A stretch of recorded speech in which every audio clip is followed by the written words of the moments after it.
이어서 목포에서 전해드리겠습니다. 전남 지역에 폭염특보가 계속되고 있는 가운데 온열 질환자가 50명을 넘었습니다. 전남도 소방본부는 전남 지역에 35도를 오르내리는 찜통더위가 계속되면서 올 들어 지난 5일까지 전남 지역의 온열 환자는 모두 55명으로 유형별로는 열 탈진 39명, 열사병 10명 등으로 집계됐습니다.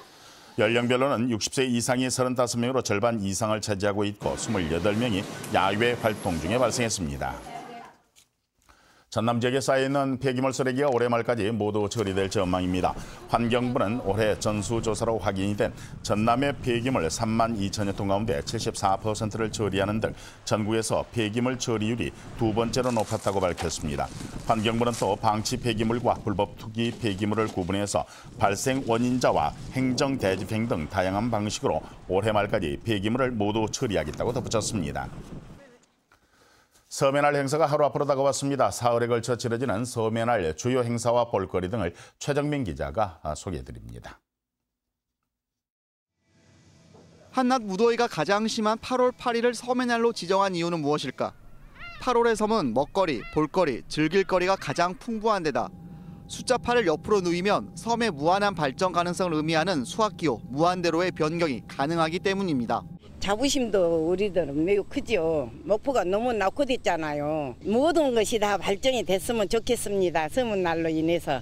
전국 섬의 60%를 차지하는 전남이 제1회 서해날 행사를 내일부터 사흘 동안 치릅니다. 주제는 만남이 있는 섬, 미래를 여는 섬. 특히 김대중 노벨평화상 기념관이 위치한 평화의 섬 목포 사막도에서 서해날을 개최해 평화의 메시지도 담을 예정입니다. 서해날 행사는 단순 국가 기념 행사를 넘어 섬 주민과 국민 모두가 참여하고 즐기는 이른바 썸 페스티벌 형식으로 진행됩니다. 전국 12개 팀이 참여해 풍어제와 추러제 등 섬 민속 경연 대회는 물론 섬에 대한 어린이들의 관심을 유도하기 위한 그림 대회도 열립니다. 또 섬의 역사와 현재, 미래를 담는 주제관에서는 지자체와 유관기관 등 53개 기관이 섬 정책을 소개하고 섬 관광 홍보관을 사흘 내내 운영합니다. 특히 섬 주민과 함께 섬의 지속가능한 발전 방향을 모색하는 토론회는 물론 전국 섬주민협의회 선언문도 채택할 예정입니다. 섬 사람들의 축제가 될 수 있도록 하고 앞으로 섬에 관한 다양한 볼거리도 제공하면서 여러 가지 섬에 관한 정책들을 제기해 나가는 계기가 될 수 있도록 할 겁니다. 세계 최초로 대한민국에서 가장 먼저 지정된 서해날. 무한한 가능성을 갖고 있는 대한민국 섬이 기상을 꿈꾸고 있습니다. KBS 뉴스 최정민입니다. 목포대학교 도서문화연구원이 목포와 신안 일대에서 열리게 되는 제1회 서해날 기념행사를 맞아 그동안 수집을 해온 섬 생활 도구를 전시합니다. 이번에 전시가 되는 섬 생활 도구는 모두 1,500점으로 섬 문화의 개성은 물론 섬 사람들의 애환과 역사를 담아 문화재 가치가 높은 것으로 평가받고 있습니다. 도서문화연구원은 또 섬에서 희망을 찾다란 주제로 오는 9일 학술 토론회도 개최할 예정입니다.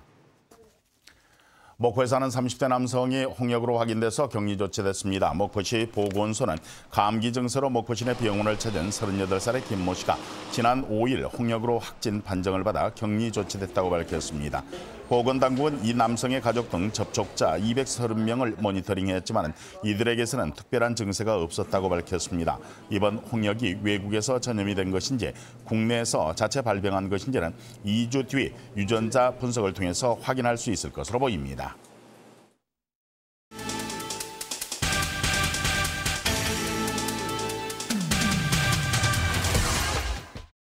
신안군과 신안군 장학재단이 관내 초등학생 30명을 선발해 뉴질랜드 어학연수를 진행합니다. 신안군은 영어 지필고사 등을 치러 최종 선발한 초등생 30명이 뉴질랜드 오클랜드에서 생활하며 초등 정규 교육과정을 통해 영어의 흥미를 일깨울 예정이라고 밝혔습니다. 무안군은 오는 12일 몽탄면 사무소를 시작으로 오는 16일까지 관내 친환경 농업인 등 인증사업자 760명을 대상으로 의무교육을 실시한다고 밝혔습니다.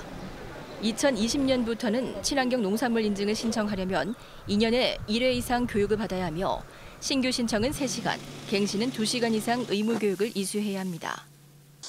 해남군이 다음 달 27일에 열리는 명량대첩축제 행사장에 입점할 향토 음식점을 모집합니다. 신청 자격은 해남군에 영업신고한 일반 음식점이나 군민으로 구성된 사회 주민단체며 해당 읍면사무소로 신청서를 접수하면 됩니다. 전남도가 국내외 각 분야에서 전남 발전에 기여하고 도민의 명예와 자존심을 드높인 2019년 자랑스러운 전남인 후보자를 모집합니다. 선발 분야는 경제와 사회봉사 등 6개 분야로 추천을 희망할 경우 전라남도 홈페이지에서 서식을 내려받아 이메일 또는 우편으로 제출하면 됩니다.